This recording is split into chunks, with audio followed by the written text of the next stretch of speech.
What's going on, everybody? Thank y'all so much for being here. I hope you're excited because I am, and I'm so pumped up right now, full of energy, full of life right now for the most impactful hour that you are about to receive, full of hope, vigor, positivity, energy, excitement, gratitude, everything you could possibly think of, man. So pull up a chair, grab a couple of shots, baby, kick off your shoes, relax yourself, and get ready because I am so pumped up and excited to bring you all this impactful hour. Let's go! Woo!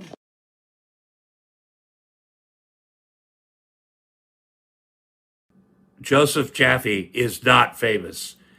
Me, Tom Arnold, I am very famous. I absolutely because it's very true. Like, I hadn't freaking heard of you until I sitting on a Friday night. This is how bad my life is. Listen, fucker, good luck.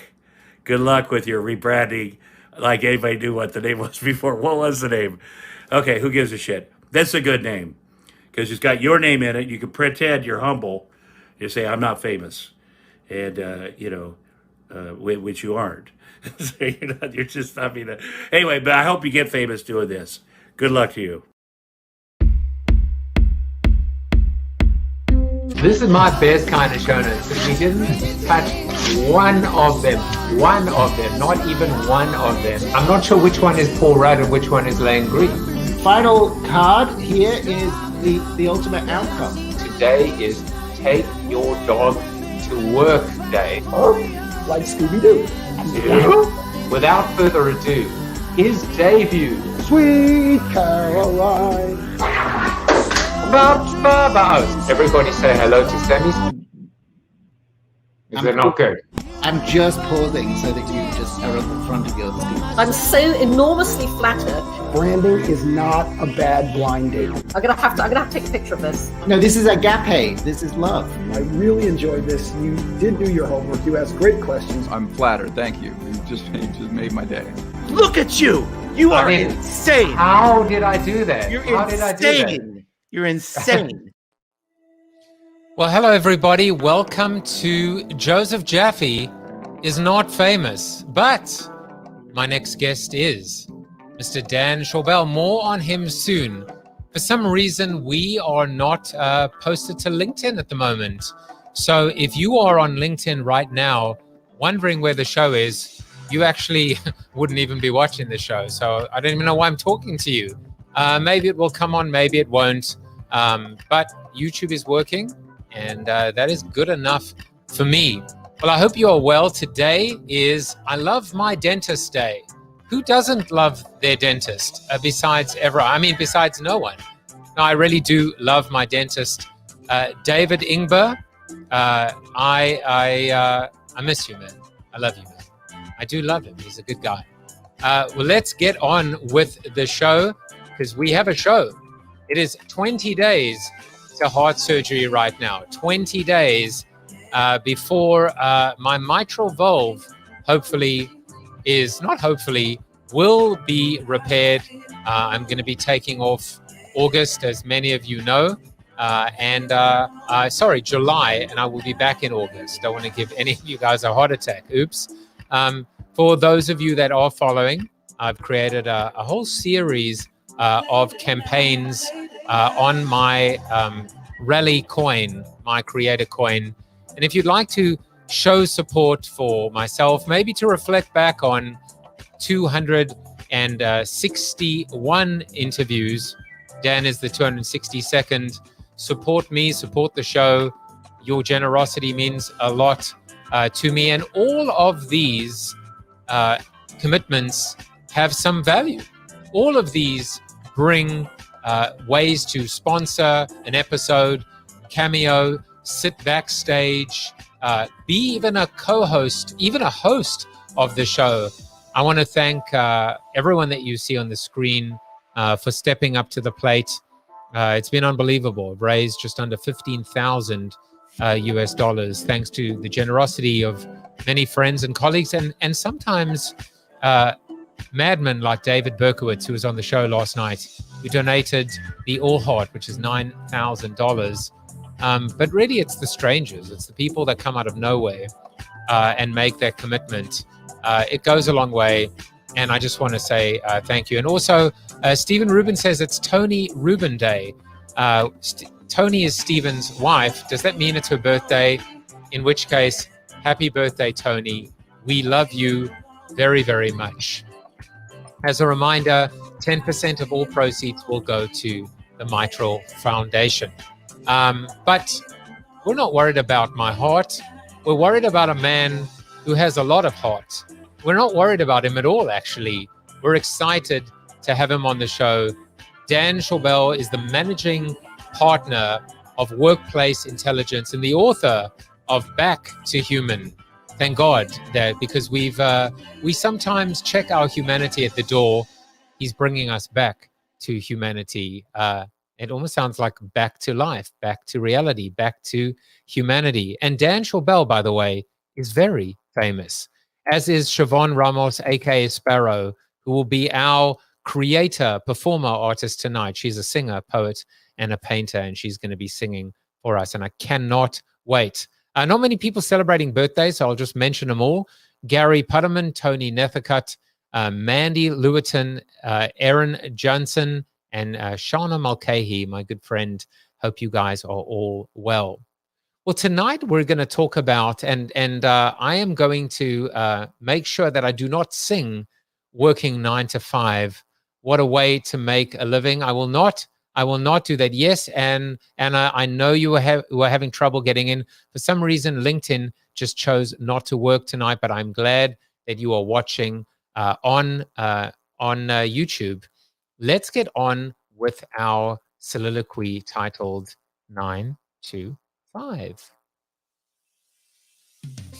Who would have ever thunk, or is it thought, that working 9 to 5 would have been nothing more than a Dolly Parton song and a movie of the same name, and not the way that we actually work or will work?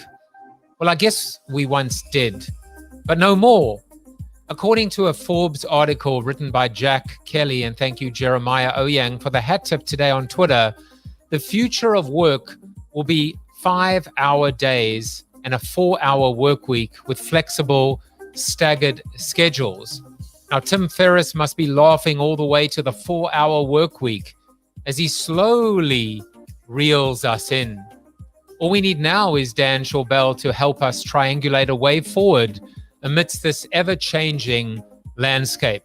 For me, I begin with the most ridiculously inefficient and nonsensical part of the work week, the commute.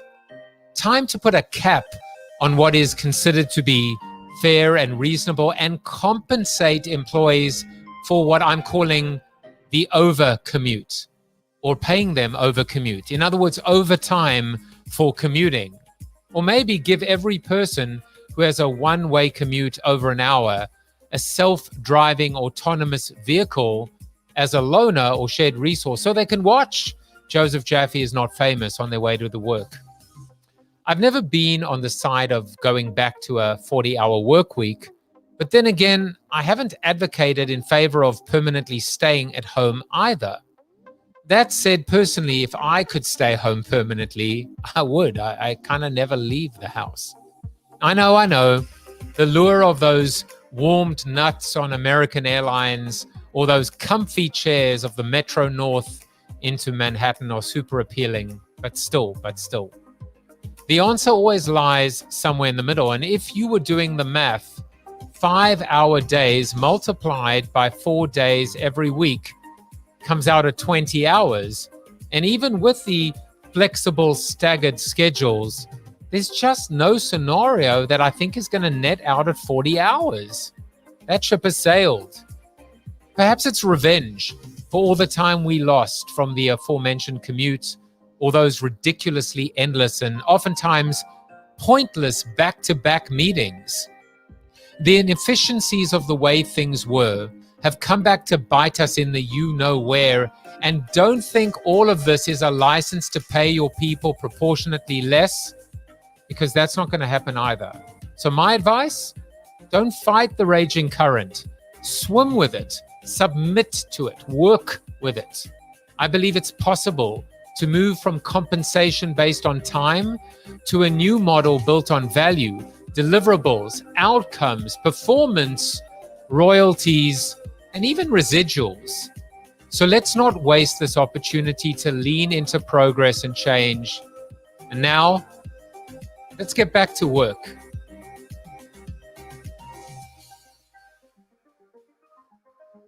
And now, it's time to get to work with Mr. Dan Schawbel. He has a short bio because he's learnt, as I said to him before, don't tell me you're smart, just be smart. He didn't tell me he's smart. He is smart. Dan Schawbel is a New York Times best-selling author, managing partner of Workplace Intelligence, workplace researcher, keynote speaker, and host of the 5 Questions podcast. And hang on a second, my producers are just whispering in my ear that I am now available for the 5 Questions podcast, and it appears we are waiving our speaker fee as well. Dan Schawbel, you just hit the jackpot. Welcome to Joseph Jaffe is Not Famous, but you are. Happy to be here. So, Dan, I originally told you that I was going to play our correspondent before you, but now I realize, wait a second, I'm going to actually play them so that you can watch and respond to them. But first of all, Harold Krovitz wants to know, what about us in lockdown in Melbourne? Isn't that funny, though, Dan? I mean, Australia came out of everything, and now they're back in lockdown as well. So I guess even though we might be talking about getting back to work, we have to kind of be mindful of the fact that the world is not all playing on an equal playing field. That was beautifully said. And I like to use the word spectrum because the past year plus has been rather complicated. There's been a lot of uncertainty, and it's made us realize that even though we're all humans, we're all in different situations that are very unique. You have kids, you don't have kids, you have more or less money, you live in one country versus another country. You're male versus female. There's so many different situations. And I learned this early on because I spoke to, parents. I spoke to people who, got sick. Spoke to female entrepreneurs. Everyone was suffering in their own way and trying to make do. And it's built up enormous amounts of resilience. And now we're coming, as you were saying, we're coming out of this situation. And I think the past year has made us realize that there is no real 9 to 5, in a world where we're all technologically connected and can access people and information whenever, there is no restrictions. And that's a good and a bad thing. The good thing is that we can and have the ability to work remote and do great things and have flexibility. At least half of the US workforce, the other half has to be on site, either essential workers or hourly workers that have to be in warehouses and supermarkets. But for all of us who have the privilege of working remote, it's because technology enabled us to do this. The unemployment rate would be like quadruple what it was over the past year if we didn't have this technology to be almost like a safety net for so many workers. But at the same time, while productivity increased, right, the remote work experiment was successful when it came to productivity. It was unsuccessful because our work and life became so blended that all of our suffering came home with us. And with, like you were saying, with the commute time, we exchanged our time commuting with more time spent working. That was what our study with Oracle found when we interviewed 12,000 people in 11 countries, C-suite, HR leaders, managers, employees, is, the commute time actually was a break for people. And now they don't get breaks. So now we're at a point in time which is so fascinating that the economy has rebounded in the US specifically. And because of that, we've gone from a workplace environment where employers have the power to one in which employees now have the power, with over 8 million unfilled jobs and millions more that will be open and unfilled in the future as the government is trying to create even more jobs. So now the big concern is, how do we keep our talent? And we're noticing that the burnout epidemic is so bad that you have a company like PwC that is paying employees to take vacations. And you're having many other companies that are saying, have half-day Fridays because they're so worried that they're going to lose the talent. And now I think that there is so much pressure on companies because as they release their back to work or back to the office strategies, it's complicated because they don't know what's exactly going to work. So it's very experimental. At the same time, there's a lot to lose that in terms of talent and losing that talent to maybe competitors or just overall. So I think it's just a really fascinating time because there is going to be a lot of change. We know that flexibility is important. A study we did with WeWork recently found that over 90% of employees and the C-suite say that workers deserve and would like the freedom and flexibility to work when, where, and how they want. But in the same study, we found that when it comes to location, about a third want to spend time at home, a third want to spend time in the corporate office, and a third want to spend their time in a third place, which is a co-working space or cafe. So people want to split their times between places, not just throughout the week, but within a single day. And this, turns 9 to 5 on its head because there is no constraints now aside from the constraints that you yourself create and the boundaries that you set. So it's more pressure on the individual, but also pressure on the organization to do the right thing by the employee, as you were saying, Joseph. My head is hurting because I have so many questions to ask you to follow up with what you said. But first of all, I think let's focus on the serious stuff, which is this photo, Dan.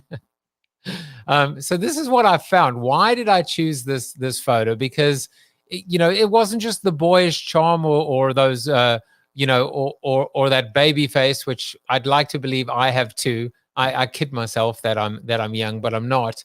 But it's because it was the only photo that I could find that was landscape. And I think by the way, this is like a little interesting note to self, which is we need to make sure that we have like on Google findable photos that are now landscape because of video, because of streaming video as well. It's just a very interesting thing. Like, right, Instagram has taught us to have photos that look square. And typically we've not thought of profile pictures as landscape pictures. But anyway, I found that. So my apologies to the cleanly shaven, no glasses wearing baby face that is Dan Schawbel, but that was the photo. And you were like, dude, that was like 2010. 2010. I know exactly where I was. I was in Boston. I was at like a bar and I was celebrating. Got on the Inc. 30 under 30 list and I invited like 70 people to that bar and that's what I was wearing. Yeah. Oh, nice. I mean, I've been joking that right now I'm on the short list for 60 under 60 because I keep missing it every single decade. But before we get back to the serious stuff, I always like to use this as an opportunity to get to know my guests and find out something about them that maybe I didn't know before, certainly, but maybe the world didn't know as well. So we send our detectives into the field to dig up the dirt on our guests, and we find out all these deep, dark secrets, such as a breathtaking news that Dan did not start drinking coffee until he turned 30. What the hell were you doing for the first 30 years of your life, Dan? I was told by my doctor, you probably shouldn't drink coffee. You have enough energy. And then I moved to New York and it's a coffee culture there. And so I just got addicted like everyone else. I'm trying to... But my favorite is Phil's coffee. That's my favorite coffee. I get it shipped to Boston, but they're based in California. So Phil's coffee. Maybe we need Phil's coffee to sponsor Joseph Jaffe is Not Famous, but Phil is the maker of Phil's coffee. I'll put their logo up. Send it to me. I'll put their logo up as well. I like to have fake sponsors, of the show. Here's what else we learned about you. Now he's probably thinking, what the hell is he going to do now? Well, nothing too embarrassing, but we do know what you like what to eat when you're drinking your coffee. And of course, that is Greek food. You love Greek food.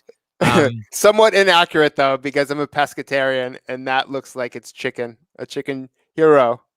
You know what? You would think that, but it's made with Beyond Meat. So don't worry about that. Don't worry about it. You're going to be fine. So you are a pescatarian. There's a third fun fact we just found out about you. I'm generally what is called a pescatarian as well when I eat out. I'm actually kosher, but it's my way of explaining to people. I go, yeah, I'm pescatarian. I'm vegetarian. But I love Greek food too. What's your favorite item to eat? Oh my God, I could talk about this for hours. I love the horotiki salad.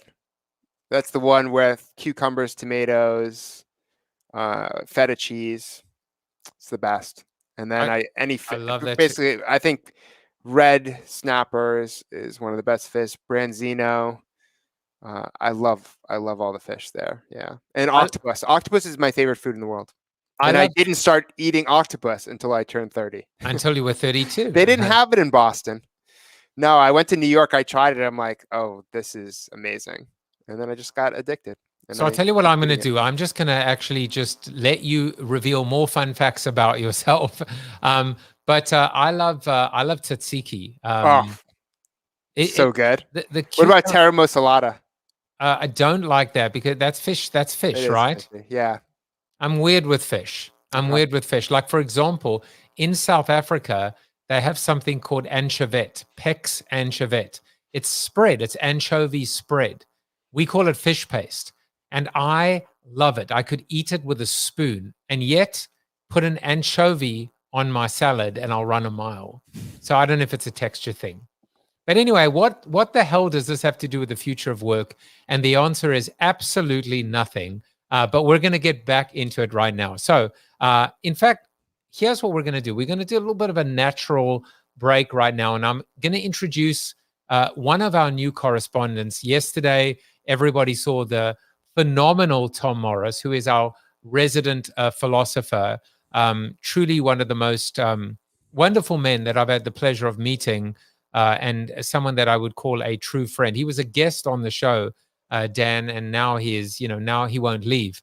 But here is someone that I met in Clubhouse, Needy, and I'm going to let her introduce herself, and even what she's going to be talking about.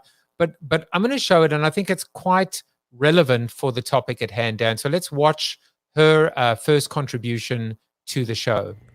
Hi, everyone. My name is Nidhi Tiwari. I'm a licensed clinical social worker with over a decade of expertise in treating trauma and anxiety disorders in Richmond, Virginia. But most importantly, I'm going to be your weekly correspondent on all things mental health. So this week, we're unpacking the Naomi Osaka French Open situation. And for those of you who are unfamiliar with what's going down, Naomi Osaka is one of the top female athletes in the world. And she was scheduled to participate in some French Open press conferences.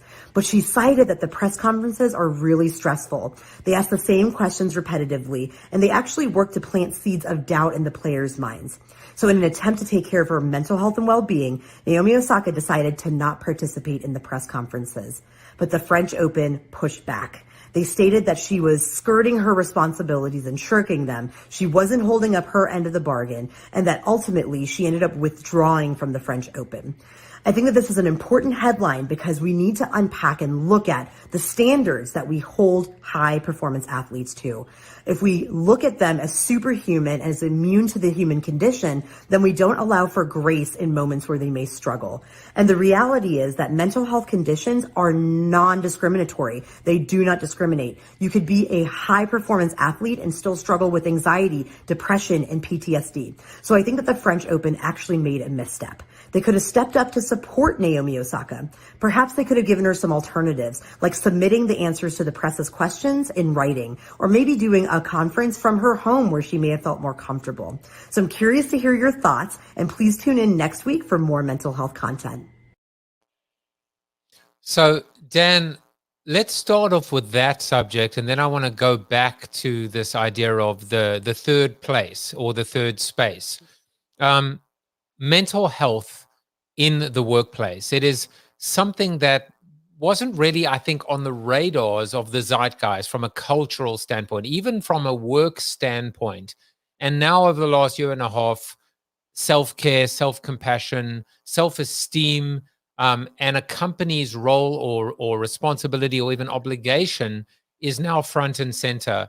What are your thoughts and what have you seen from your research, from from your professional perspective, as it relates to mental health in the workplace?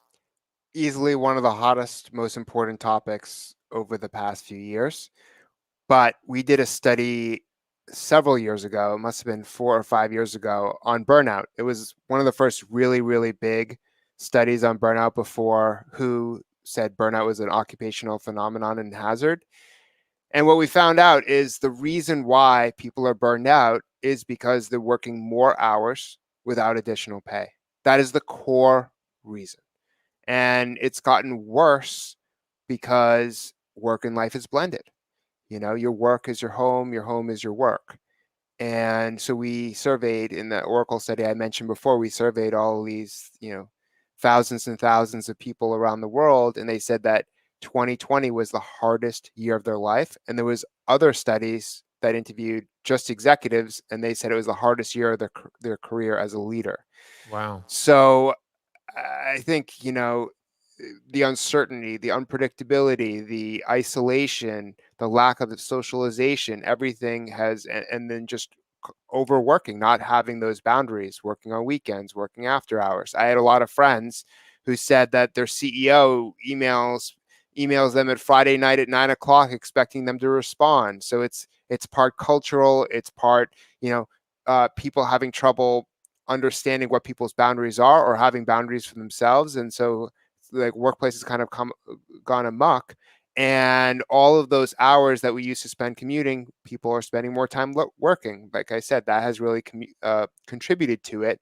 And what's really interesting is that a lot of the decisions that have been made in the past about working hours, especially with knowledge workers, where there's no overtime, that has kind of come back to become a bigger problem. So you could argue that companies and the state of the economy, even back to 2008 in that recession, is the reason why we're in the burnout epidemic. I would definitely say coming out of the 2008 recession, and the mantra of do more with fewer resources has led to the burnout crisis we have today. And then the past year just heightened it. But we already had this issue, and it's very short-sighted to think that, hey, we just have to have an employee assistance program. No, we have to be more thoughtful about how we work, when we work, where we work, because the drawback is you're going to lose employees. And we're seeing this right now.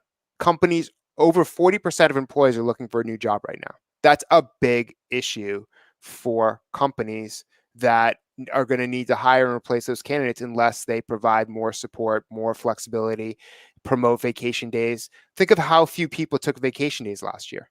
Eventually, that's going to catch up to you, and you're going to go and you're going to be burned out. And then you're going to ask yourself, people had a year to ask themselves, hey, there must be something better to do with my life. I mean, Joseph, when I was in my early 20s, following your blog and everyone else's on the Power 150, I came home from work one day after being burned out from, studying my company's products and services and solutions. And I said on the ride home, I need to do something better with my life. This is not for me anymore. And then that set me on this entire path. And the reason why we're even having this conversation today.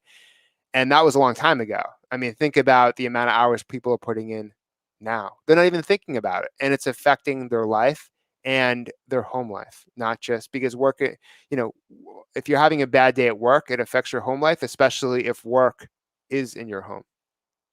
So burnout is a big part of it, but then there's also this ability, when we talk about mental health and self-care, what other factors are playing into this equation other than the actual number of hours we work? And I'm going to just give you like a bit of a two for Wednesdays. A second part of that is when earlier you spoke about the idea of work, home, and then other, right? Whether it's just dropping into a WeWork or working from a Starbucks, I wonder how much of that trust comes into play in terms of an employer trusting their employees, not second guessing them, not eavesdropping on them, not undermining them. So and how much does a lack of trust or distrust play into our mental health? Yeah, we studied trust, and you're not going to be surprised, but we found that people who work in physical spaces where there's oversight are trusted more than remote workers. So over the past year, you could argue that trust was lost because people didn't have that type of oversight. And I'm pretty sure that trust was lost. And I'll tell you, this is the most fascinating thing, or one of them that I found over the, over the past year, is that as more and more workers were remote, the amount of investment in employee monitoring tools increased. Therefore, the conclusion is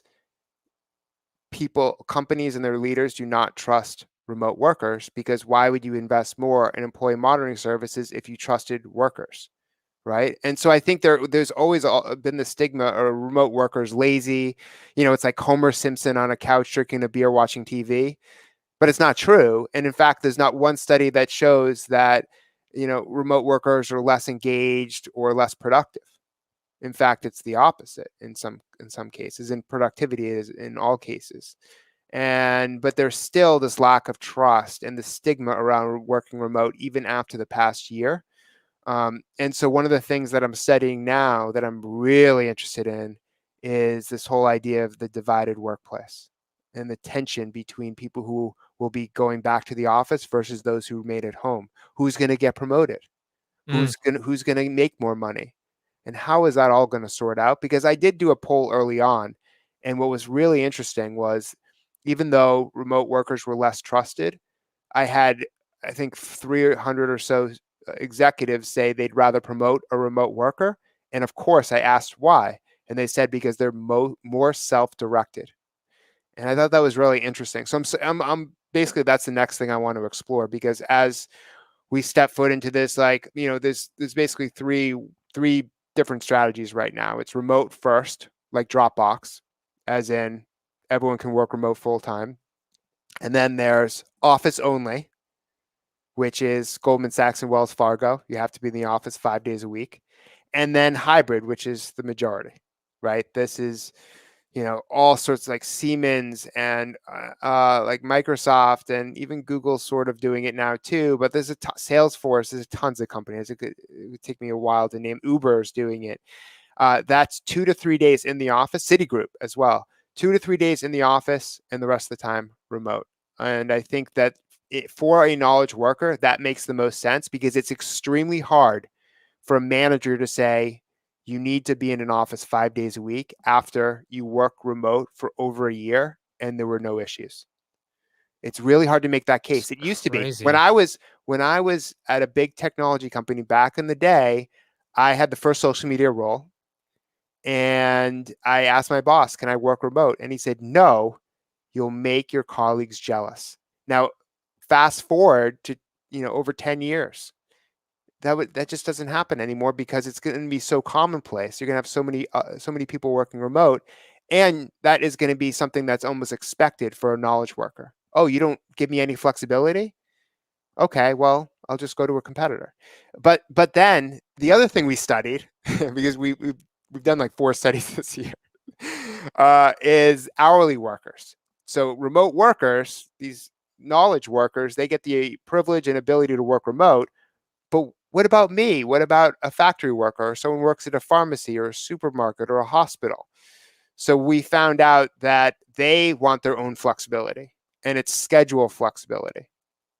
They want to be able to have more control over when they start and when they finish, and breaks in between. So at the heart of everything that we're talking about with back to work, with flexibility, with hybrid, people want freedom and control over their lives. That is the key. That is something we've wanted before, when we were born, probably, right? I mean, maybe not when we were born, but you know what I'm saying? Like at a young age, that's like part of being human, is wanting this type of freedom. That's why it's great to live in America.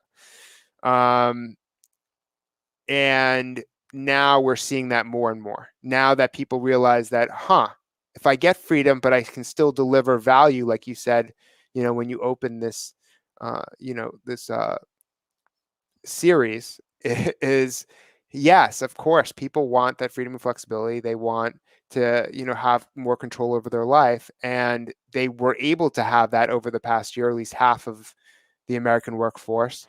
So that they still want some of that stuff. It's not like they're going to forget that they had the ability to work remote. It's not, I was just with my friend, we just played tennis, and I said, yeah, like, are you going to go back to the office full time? He's like, no, I want to work remote at least partially. And I think that's the attitude that a lot of knowledge workers have right now. But a lot of us just focus on knowledge workers, and that's half of the workforce. The other half wants flexibility as well. And overall, flexibility is here to stay, and it's going to look different based on individual preferences, geography, where people are in their lives. And there's so many. The thing that is also really fascinating to me, Joseph, is that, a lot of people relocated to be closer to their family and friends during COVID, and they probably don't want to sell their house and then move back to where that company is. So that's a huge factor that has not been talked about at all. So what happens there? What happens in the scenarios now where, and I want to just frame the next or my question based on this concept of being discriminated against based on a decision to say, I don't want to come back to work 5 days a week. I don't want to have to move back. I don't want to have to go back to the commute. There's that. And then there's another form of discrimination, which is a favoritizing or prioritization or deprioritization based on who is at work and who is at home.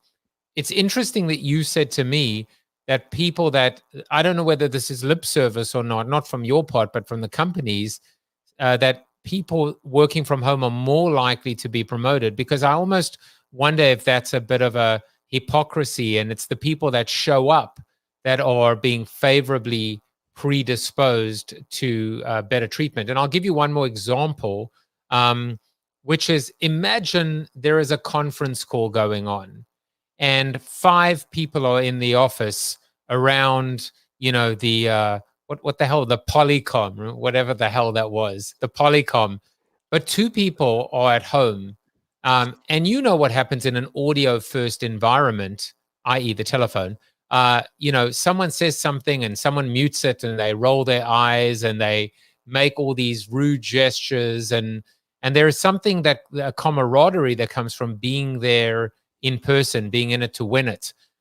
So when you spoke about the divided workplace, I cannot emphasize enough how much of I think, big issue this is going to be, not just divided in terms of where you are, but divided in terms of how you are treated and how you treat others. Oh, and there's, subsections of that too: race, gender, class, title, responsibility, geography.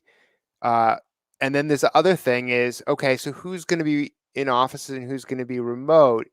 Potentially, more senior workers could have the privilege to work remote, because especially young people, they want to be in cities still. They want to be in offices because it's for socialization, especially recent college graduates. That's been proven to be true over the years.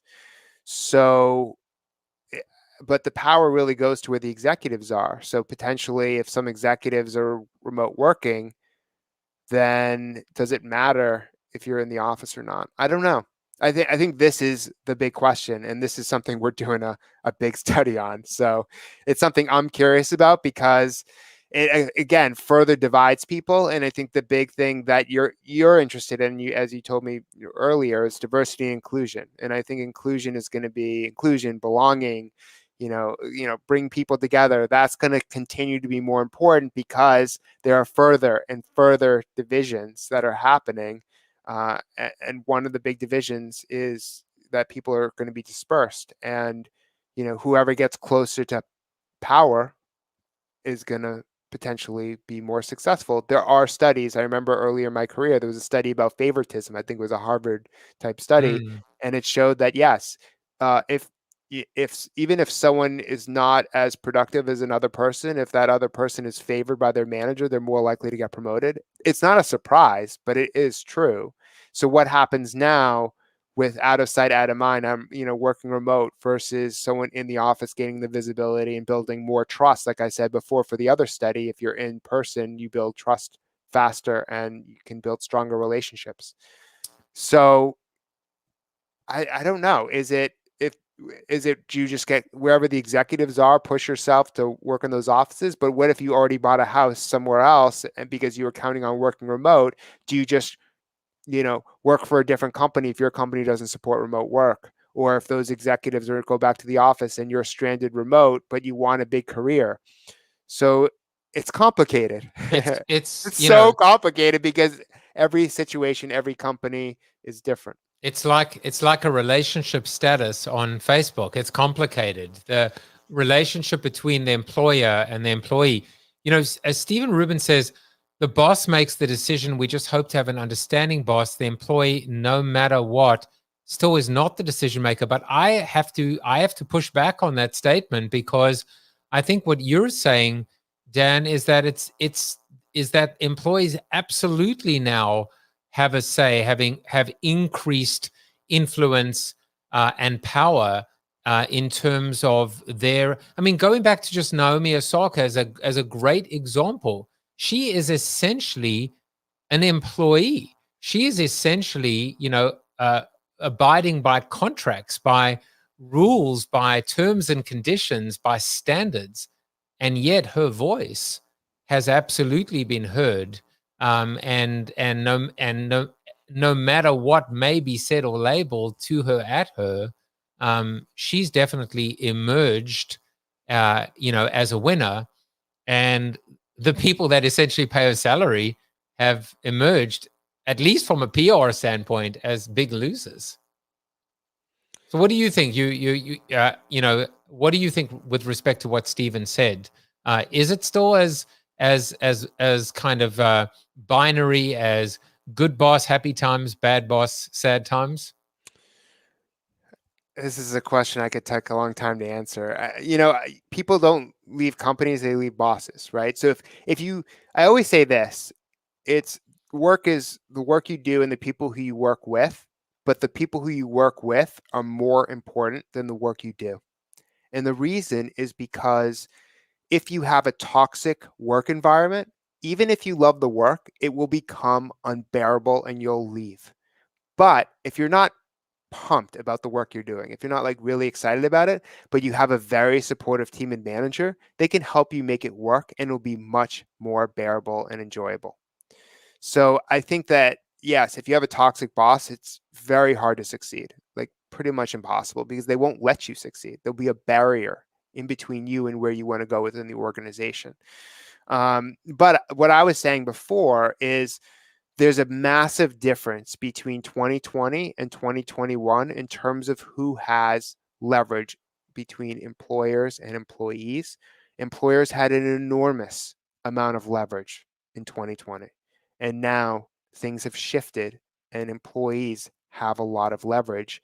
And we know that employees have a lot of leverage when you see a company like Walmart come out and say that we're going to make 2/3 of our workers full-time. That tells you everything you need to know about the state of the economy, because there's no handouts when it comes to companies. There's no let's do the right thing. Companies do things because they feel like they have no choice but to do things, especially the large companies that are really successful. And once you start seeing these companies make these changes and improve their benefits, improve their pay, think about how many companies, even in the past week, say that they're going to up their minimum wage. It's because it's hard to find talent and they don't want to risk losing talent because it'd be hard to find the replaplement. So the cost of talent is increased. And I like that. I mean, you're basically saying, listen, there are very few companies that are altruistic. But it doesn't matter as long as the outcome is still a good one. I would probably say, or put differently, relationship status, it's complicated. I would say probably one company that I think led the way in terms of bucking that trend was Starbucks, where they offered their part-time baristas, all stock options, healthcare, but I guess they're still few and far between, right? Oh, I promoted Starbucks like crazy last year. I mean, they should have offered me a job or something. No, because they also did. Speaking of mental health, Well, they would never have offered you a job because I know. I'm you've been in joking, the I'm pocket joking. of Phil's coffee. That's why. Oh, that's yeah. Well, there's no photo evidence of me drinking Phil's anywhere. So Nice. So not you now, said, not yet. So oh, so now you're playing the field. I like that. That's yeah, also relationship status. It's complicated. but I think going back to what you say with Starbucks to kind of connect to thematically what we're talking about is they offered workers free mental health sessions like virtually. And I thought, and they were like really early into mental health at work and having a very big, robust employee assistance program. Like they're definitely one of the model companies in that respect. And you just benefit. Like I feel like a lot of companies are short-sighted. Oh, let's not worry about this now. And then we're in this type of economy that's going really well, and then they have to catch up. So I always think of, why don't you just do the right thing in the first place? You don't have to catch up, and you don't have to, play defense. Why don't you play offense? Yeah, I mean, exactly. So we have a few moments left before we bring on Siobhan. So there are a few things, orders of business. One is, I want to go back to this quote or this article. I did the math. I was never very good at math, but according to this, it's a 20-hour work week now with flexible staggered schedules. Where do you see us netting out between, and look, the reality, of course, Dan, is many of us never worked, especially where we weren't, being paid by the hour. We wish we worked 40-hour work weeks, but we probably worked 60 hours and, some of these investment bankers even more than that. Where do you think we net out on average? Is it closer to 20 hours with flexible staggered schedules, back to the 9 to 5, 40 hours, or somewhere between that or, north of 40? So I actually did a study called the 4-day work week years and years ago, right before, New Zealand and Japan and Spain now are trying to do with whether it's a company or the whole country are trying to do a 4-day work week. And my favorite question, and it's a simple question, but my favorite question I've ever asked in a survey, and by the end of this year, will be 60 studies in 9 years. And the question was simple. It was, for the same pay, how many days a week would you work? And it was 4. But what was more interesting to me, and I love this part, is one of the answer choices was 0. Only 2% of everyone surveyed said 0, meaning like you don't have to work and you get the same amount of pay as someone as you would have to work 5 days a week. To me, that felt so good because it said the job is not just money, it's also dignity. And then several years later, I went to a TED event, like locally in New York, and someone presented on dignity, and it was just like, yep. And then I look at my dad, who is unemployed. He's in the cruise business. The cruise business got obliterated over the past year. And you could tell, like, it's not just it's more than, it's not, especially he's 77. It's not about, how do I sell another cruise? No, it's about the dignity. It's about, it's the art of doing something and adding value that really matters to people. And that was like, between seeing my dad like that, the TED Talk, and then doing the study, it just showed me something in a new way. It's like, amazing. Yeah, right. work is, it's not just work is complicated. Yeah, it's yeah. So Dan, in our minute or so left, I have a quote for you. This is your quote of the episode: "Focus on being productive instead of busy." You probably could guess who said that, and we've quoted him already. I'll just put you out of your misery. I'm sure it'd be right anyway, but it was Tim Ferriss. And I think it's the idea, right? We've always heard is work smarter, not harder. And if you want to be smart, here's what you're going to do. You're going to go ahead and subscribe to this wonderful, wonderful newsletter. And I don't know if your 2 times interview with Malcolm Gladwell is in the newsletter. It probably is. But here's what I love about the Workplace Intelligence Weekly Plus newsletter. It is subscription-based. It is a premium product. But if you are holding WorkCoin, 40 WorkCoin, you'll get it free as a perk. And you have a creator coin like I do. I have the Jaffe coin. you have the work coin. So I love how you're putting your coin to work as well. I see also like Andy Storch, who was on my show, is part of these campaigns. Yep. I would love to just hear very, very briefly, like 30 seconds in the time we have left, what you're doing with your coin and how you're embedding it into a new way and a smarter way to work.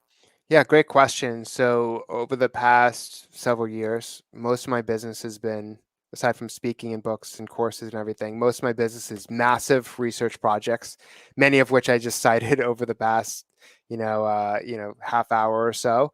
But I wanted to do something that was, to take the research, take all the stuff that we do at Workplace Intelligence and give it to people who didn't want to pay an astronomical research fees to get our content. So we have the marketplace, and by with your ownership and holding 40 WorkCoin, you get access to all of our content. Our white papers. We do a whole workplace intelligence forecast that's received millions of views over the years. This will be the 9th year we've done it. And so all you have to do is hold 40 WorkCoin. You get it every year forever, as long as you hold it. And so we think that that is a cool, unique way to use the coin. And we have the Workplace Intelligence Expertise Exchange, where, like you mentioned, Andy, we have 12 other experts who are in our world who you can use WorkCoin to hire for their time. So if you want access to people who have expertise to help you with workplace strategies or career strategies or coaching, then all you have to do is go to the Marketplace Expertise Exchange and use WorkCoin in order to hire them, or just hold WorkCoin as well in order to get our content.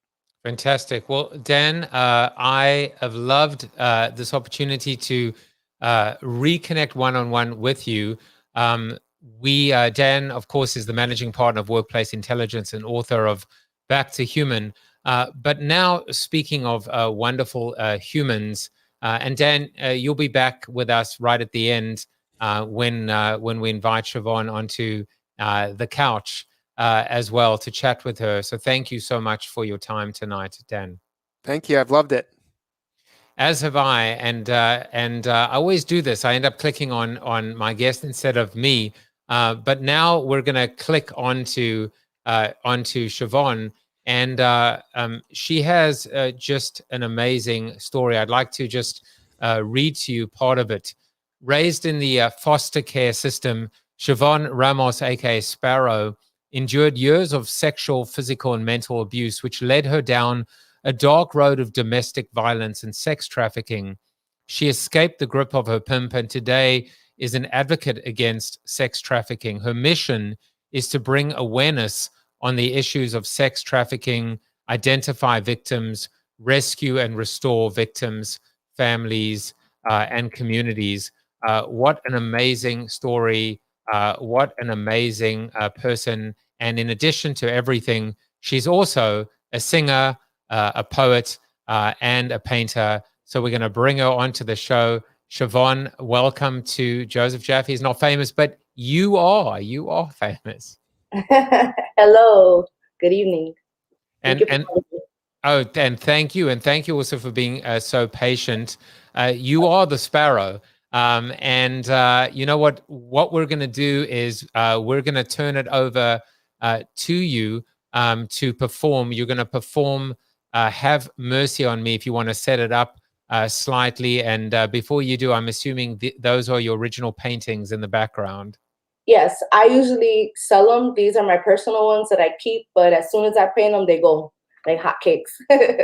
I have no doubt. So what we're going to do is Dan and I are watching, but we're going to make sure that we turn it over to you. Please take it away as you perform Have Mercy on Me. Okay. Have mercy on me, oh Lord. Have mercy on my soul. Have mercy on me, oh Lord.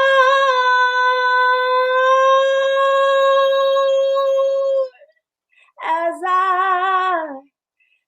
I learn to let it go. Good God Almighty, have mercy on my soul, because there's a lot of things I need to learn to let go. To you, Yahweh, I give complete control. But I gotta be honest, there's a struggle in my soul. So many times I try to take my life. Coming into this world, it's been nothing but strife. And so I carried a knife, always ready to fight. Fornication, prostitution. I was never a wife, but deep down inside, I desire to make things right. Forgive me for my sins, Lord. It seems that I will never win, Lord. All I'm saying, it's been this way since I was just a kid. Innocence ripped away at the age of 4. Foster parents yelling at me, calling me a whore, saying you're nothing. You never amount to anything. You see, the devil came to steal, kill all my dreams. Have mercy on me, oh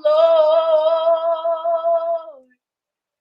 Have mercy on my soul. Have mercy on me, oh Lord, as I learn to let it go. Self-medicated all the sorrow and pain. Alcoholism, see, I was bound in chains. The reflection in the mirror doesn't even look the same. Let it rain, let it rain, let it wash away all the blood-stained pillowcases. Because I was looking for love in all the wrong places. Blackouts, drunken nights, family fights, in and out of trap houses, chasing after paper, hotel to hotel, running from life. Stressing so hard, I was non-stop pacing. Smoking on green, I didn't know that he was lacing. I lost my kids and my family because of my addiction. In the belly of the beast where no one ever listens, and you barely get sleep because the devil's steady hissing. All the real opportunities I was steady missing. My kids crying as they watch me slowly dying. Mama, frustrated with grief, telling me to get myself right. She praying through the night, hoping one day her baby girl will walk in the light. All right, all right, all right, as he choked me that night. Death came, but God's grace shines so bright. Have mercy on me, oh Lord. Have mercy on my soul. Have mercy on me, oh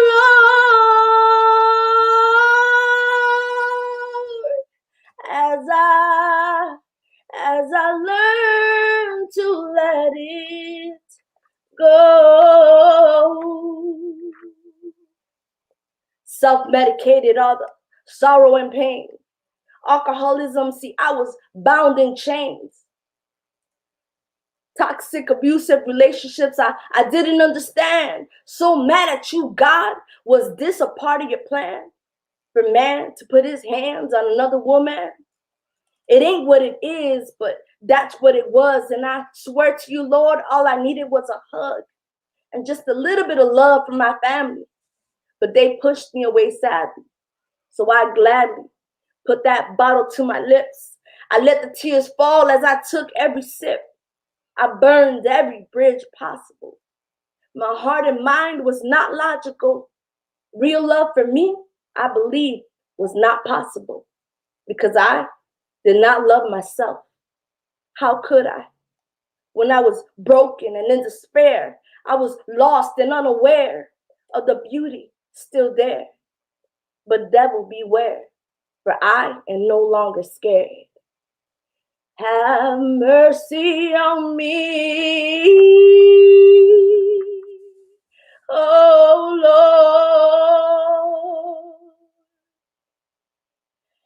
have mercy on my soul. Have mercy on me. Oh Lord,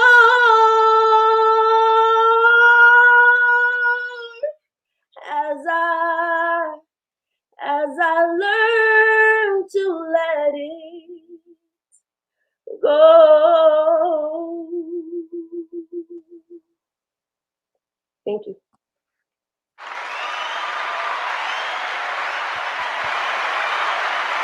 Wow. That was beautiful. It was magnificent.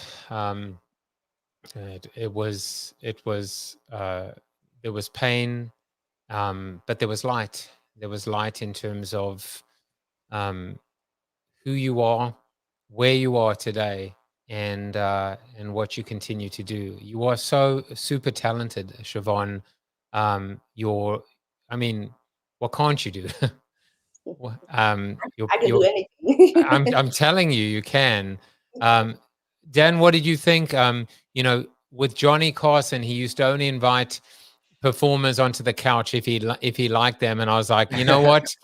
Everybody gets to go on this virtual couch, especially when they're as magnificent as you are, Siobhan. Dan, what did you think? Do you have any questions for Siobhan? Siobhan, that was just very beautiful and powerful and emotional. So thank you so much. And I know the audience will enjoy it as well. And where do you get the inspiration for all your creative work, your singing and your art? So all of my talents, self-taught, God gave me those gifts. They were actually my refuge when I was going through what I was going through in the foster home. I started off drawing and painting, and I would just, escape in that. And then I started singing, and that was also my escape. So everything that I do, I do it with a purpose, and I share a piece of me, piece of my story, with the hopes of inspiring everyone that sees and hears. I want to say that for those of you that want to find out more about the Sparrow, about Siobhan, you can follow her on Instagram. You can hire her and find out more about her incredible work at sparrows-inc.com. You can connect with her on Facebook, and most importantly, if you're on Cash App, this is how you can support Siobhan and send her a tip, or just send her some thanks as well. I'm going to make sure that there is more that we can do to celebrate you, Siobhan. I want to ask you a question, which is, with this darkness and with this journey that you've been through, when did you know that you were going to be okay? Was there a moment that you could see a future filled with light? Yes. When I reached like my lowest point, I had an encounter with God. I actually tried to commit suicide. It was 3.5 years of being sex trafficked, and I was so hopeless. And so I ran into oncoming traffic, and I attempted to take my life. I woke up in the hospital, and at the hospital, I heard God speaking to me in an audible voice, and he told me, I know that this has been hard. You don't love yourself right now. I love you. I have a plan and a purpose for you. And things just started to change. I seen his hand moving. He put the right peoples in my life, and I went into a program. They rescued me from that situation. They built me back up. They gave me therapy. I'm still getting therapy to this day, but they really empowered me. And then they made me a leader, and they taught me how to go out and help others, because that's what really took me out of the pain. Helping others is what heals me. So that's what I do. I go out and I fight, and I rescue women, children, and men from being sex trafficked. I'll tell you something. You are in the dictionary where the word creator is written. I should just say C. Siobhan. You are an artist. You are a creator. You are creative. And just some of the comments. David Libby says, "True beauty Anna says, I believe it. She is absolutely wonderful. And I just want to thank you for coming in. We're going to be doing little reunion shows in Clubhouse. Maybe we'll be able to come back and perform for us. But I just want to thank you from the bottom of my heart. I want to thank Dan Schawbel for, you guys, I think, prove the fact that Joseph Jaffe is not famous, but my next guest is, or I should say my two previous guests, Siobhan Ramos, Dan Schawbel. Thank you guys for spending your Wednesday evening with me. And we always play out with not a song, but Chuck Norris always comes and tells us whether our guests sank or whether they swam. And this is what he had to say about you guys. You are Chuck Norris approved. There you go. You got the thumbs up. Take care, everybody. And I will be back tomorrow.